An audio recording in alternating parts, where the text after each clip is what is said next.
As the main resident of the President of the United States and his or her family members, the White House must provide the best protection of any home on Earth. Therefore, this house should be equipped with the newest technology for defense and attack, plus be swarmed with the best soldiers and officers to safeguard it. In this video, we'll take a good look at all of those safeguards that the White House possesses.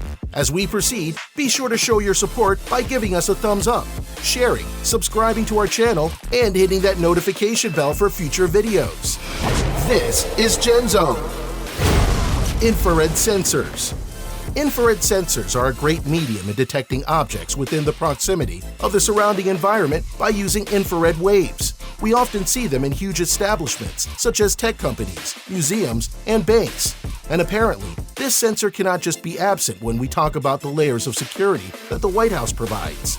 Every corner, every hallway, and basically every inch of the perimeter is surrounded by active and passive infrared lasers that detect even the most minuscule threat that might arise in the White House. And no, before you think of it as similar to those lasers which you'd see in your favorite old spy films that challenge intruders, you'd better know by now that these lasers literally blanket everything in the White House, from the skies down to threats that come from underground. However, with this high level of security, certain false alarms can't be avoided. One clear example are the squirrels detected by the sensors, which happens all the time, by the way. Sometimes they even shake everyone in the White House up to their waking glory. But then again, it's way better to be aware of every single squirrel than to let a single threat wiggle by. Surface-to-air missiles. Washington, D.C. is a no-fly zone.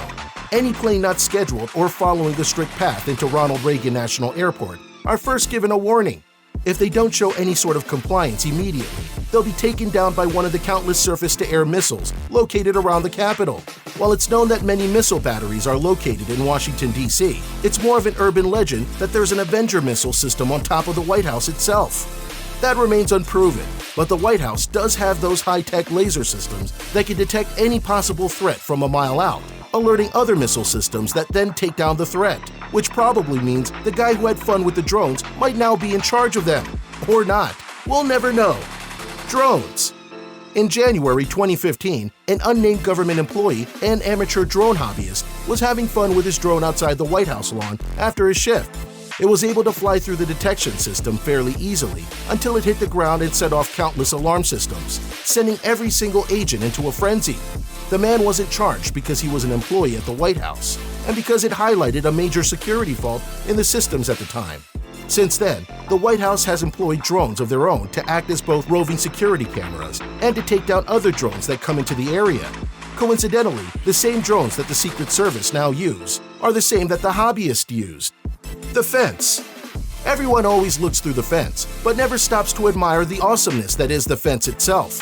With all of these security measures in place, the most obvious one is actually the most effective, historic, and iconic: the fence that surrounds the White House. First erected in 1801 by President Thomas Jefferson, it has seen many changes over its lifetime.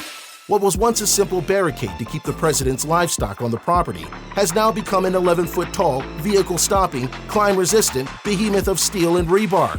Not only is the newest fence crowned with spikes to deter attempts at climbing, it also alerts agents the moment anyone puts pressure on it to ensure nobody makes it over. The reinforced iron fence surrounding the White House was expanded in the 90s by an entire block in order to ensure vehicles and pedestrians are kept at a safe distance.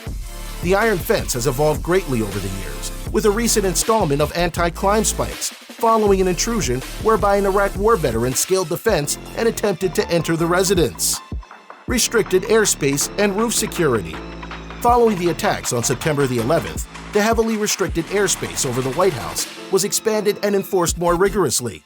A radar is mounted on the roof, observing the area continuously, and lasers are present to identify any activity and to prevent any flight activity which may breach White House security. If a breach is identified in the restricted airspace, a fighter jet can be deployed within 5 minutes should it be required. Bulletproof Windows. The White House was imprudently insecure previous to the implementation of Bulletproof Windows. There have been many occasions since the conception of the White House where shots have been fired at the historical home from up to 2,100 feet away. Therefore, the installation of ballistic glass in the 50s was a logical step. Screening upon entry. Following the attacks on September the 11th, it became imperative that any person entering the White House must undergo numerous background checks and even agree to a magnometer screening. Aside from people, food is also subjected to go through checks before entering the White House. Secret Service. The Secret Service are specially trained to safeguard each president of the USA and their families from when they first move into the office until 10 years after they leave. The Secret Service can be found circulating the lawns and gardens and are often hidden and waiting to rush into action. Around 1,300 Secret Service officers guard the White House, the president, and the First Family, plus the vice president and his or her family. So at any given time, there could be hundreds of them secretly waiting in standby to protect the White House. Have you been lucky enough to see the White House in person? And which of the security features are most surprising to you? Drop your thoughts in the comment section below. And as usual, thumbs up, share, subscribe with the notification bell for future videos. Until next time.